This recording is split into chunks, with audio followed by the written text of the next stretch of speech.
Hizmet reaches out and stresses what we have in common. And by doing that, it enables the people to work together.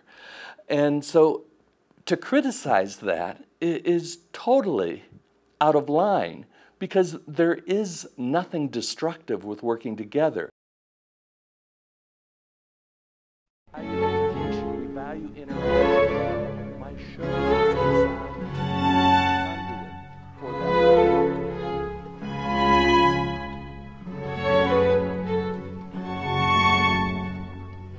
In its orientation and focused on the achievement of good works, it should be promoted. There's no fear.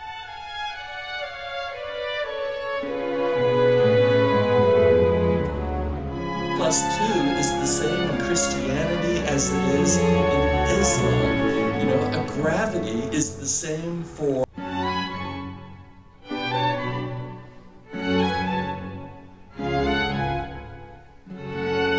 My name is Tim Danahey, and I have an internet radio show called The Tim Danahey Show that can be accessed through Danahey.com. The Hizmet movement is, my exposure has been through the Mosaic Foundation, and I've met a number of people. I have covered the story in many different ways, and I'm fascinated by its tenets, that the access to education, the importance of education, the kindness, the absence of politics, and the advancement of interfaith understanding. I'm so pleased to see them doing that, and as a result, they've earned a great respect from me for their work. I'm very impressed with Hizmet. Fethullah Gulen, I've seen a few stories. You know, you see the 60-minute story. You see some things that may be published in the media, and I question whether I have been presented an accurate story in the media.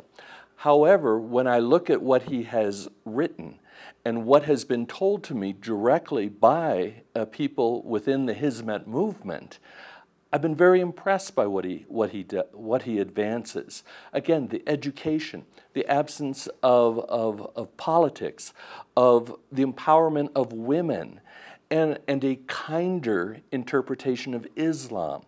These are things that I think are very important that people understand, because when we can understand the various cultures, well, we're all that much better and we're able to work together. It's Turkey's location within the world and its history of being a secular nation, respecting all religions, and Fethullah Gulen advancing that and being in the center of so many conflicts and so many economic situations, global strife, accepting in Turkey the refugees from so many conflicts, the history of kindness, and with Fethullah Gulen advancing that and promoting it and increasing global awareness of these efforts, really integrates Turkey into a global community. And I think that the opportunities for friendship, not only between the United States and Turkey, but through Christianity and Islam, the Baha'i faith, Judaism, all of them, I think that Fethullah Gulen and the Hizmet movement facilitates that kind of peaceful cooperation. It's a beautiful movement. The Hizmet movement represents Islam in a very important way for Americans to understand, because the Hizmet movement represents Islam in a very kind manner, a spiritual manner, not necessarily so adherent to the structure or the literal translation of perhaps the Qur'an. But Hizmet makes Islam accessible to people, and it breaks down the fear that does not need to be there. And so that's what Islam does. Hizmet does. It empowers Islam and makes it non-threatening to the world. A very important feature that does not get conveyed much in the United States.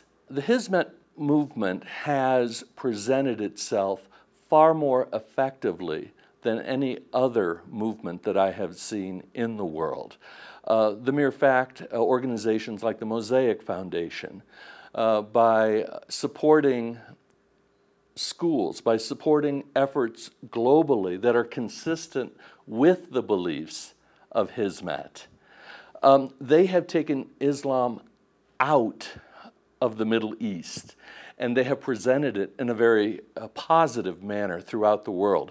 They've done more for Islam than many organizations I have encountered. We are a global community, and so Hizmet encouraging the dialogue between Islam and the many faiths throughout the world, it's important because what it stresses is what we have in common. Whereas many faiths around the world tend to identify themselves for what separates us and what makes us different or what makes us right individually, Hizmet reaches out and stresses what we have in common. And by doing that, it enables the people to work together.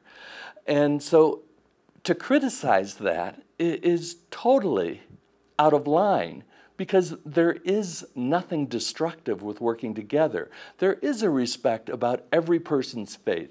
There is a respect for what every person does and what their beliefs are.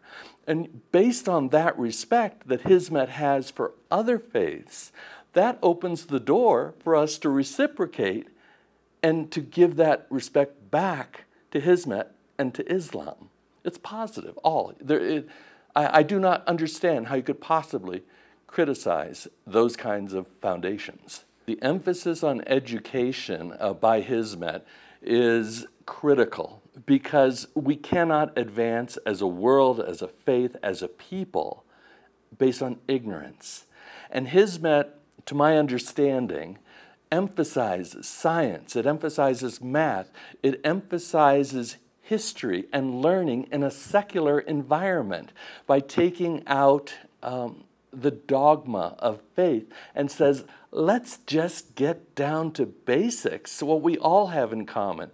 2 + 2 is the same in Christianity as it is in Islam. You know, a gravity is the same for a Turk as it is for a Canadian or an American. It's what we share, and that emphasis on education must be expanded and must be embraced. So philosophically, the reason I can be so enthusiastic about the work of Hizmet is their emphasis on education. It's something upon which everything that Hizmet does and what the world can do based on education. I believe just about every faith says judge a person by his fruit, by his results, by his efforts. So to attach a label of Hizmet or Islam to charitable works such as fighting poverty worldwide is an injustice to every faith. I think it's important that we not append the label of Islam to it, because what that does in an ignorant society, in a society that does not value education, is that introduces an element of fear or suspicion. And through the Hizmet movement, since it is secular in its orientation and focused on the achievement of good works, it should be promoted. There's no fear there. In fact, it should be embraced, and you say thank you, and then once the poor have been helped, perhaps they can help back. On my radio show, what we try to do is a couple of things. We cover things in Turkey. We cover Islamic issues because they are not fairly nor adequately covered in the United States. Simultaneously, my radio show covers things in the United States that perhaps people in Turkey or around the world may not be aware of what's happening here. It's something that we value education, we value interaction, my show is designed to be a conduit for that learning, both ways, and to build the bridges. So if we can build bridges between the United States and Hizmet, between the United States and Turkey, between Christianity and Islam, between Islam and the Baha'is, it's just building bridges and learning. That's what this show is about. And so that's our impression of working with Hizmet. We share the same beliefs and we share the same curiosity about each other and what we stand. Whenever we take a look at the present Turkish government's attitudes towards Hizmet, and to blame Hizmet and to associate it with a parallel government, there's kind of a sadness there, because one of the things about history is we can look back and we can look at unjust regimes, unjust governments. And unfortunately, people are inflamed by nationalism. You know, the Germans said the Jews were the source of the problems. You know, in America, we blame the Muslims. You know, throughout the world, you know, if it comes down to jobs, you know, Americans don't like the Chinese. The Vietnamese don't like the Chinese right now. And it just seems to go all over the world how we all need someone to hate to motivate us and to justify us. And to see a government using hate and using fear in order to justify its insecurities, it's a sad situation. Instead, one would think that any government would embrace any organization, such as Hizmet, that promotes service, education, and what's good for the people. For a government to suppress an organization, it's unjust. A government should never fear this kind of platform or effort. I believe a government would use an organization as Hizmet to distract people, to get people to hate blindly, to accuse others for a government's own failures. These are common tactics used throughout history. It's a playbook that unjust governments use. And so it's important that we continue with the path of education, that we continue with the path of kindness.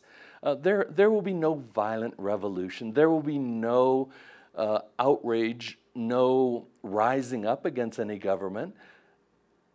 The most effective revolutions, as illustrated by perhaps Muhammad and Jesus, and has been the peaceful one, where love has prevailed. And that consistency will prevail in Turkey, as it will prevail in America, and as it will prevail in many nations around the world. But we must work together, and we must continue our acts of kindness until the government sees a more proper light in which to conduct its activities. I think the Hizmet movement is showing the world the real face of Islam, the face of love and commitment to fellow human beings. I think one of the things that may be considered one of the most significant contributions of the Hizmet movement and Imam Fethullah Gulen is the raising of human social consciousness, the raising of human beings to realize that we are responsible for each other.